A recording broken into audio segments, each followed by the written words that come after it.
The hockey world woke up this morning to some absolutely tragic news. I apologize for the name, but we hear that Timur Faizutdinov has passed away due to a freak injury. A very tragic situation where just a dumped puck into the zone hits Timur in the face.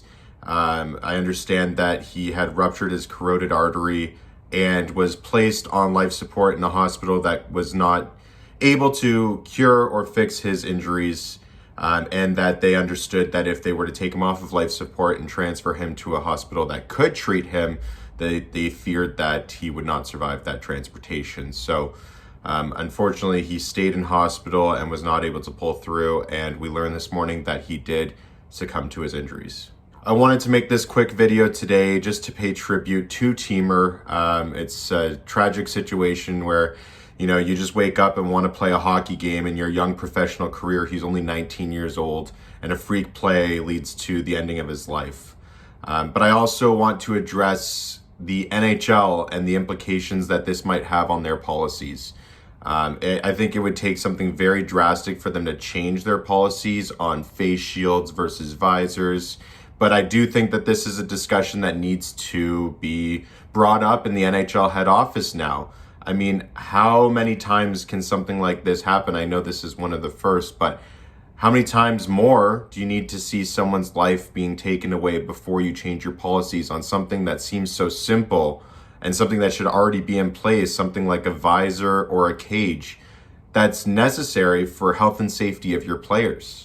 You have to wonder if this were Connor McDavid, Austin Matthews, not in the sense that their life is worth more, but you would have to think that if it was someone big or at all in the National Hockey League, that they would be taking action because that's one of their own players. Well, this is something just in the hockey world. They need to address this no matter who the player plays for or what status.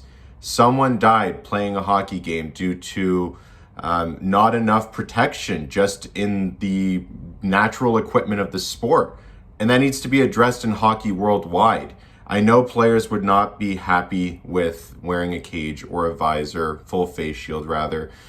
But I mean, we're looking at people's lives here.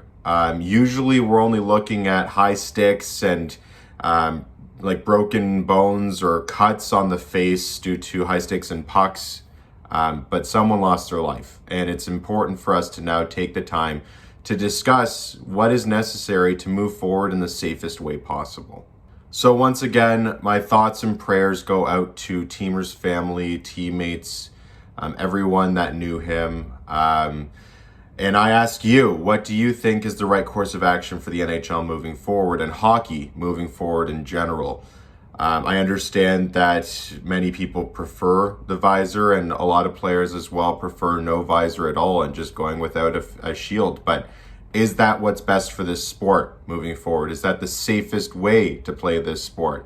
And you would think that, neck guards by this point would be mandatory as well, with the likes of Clint Malarchuk and Richard Zednik and all the other cases of people's necks being cut.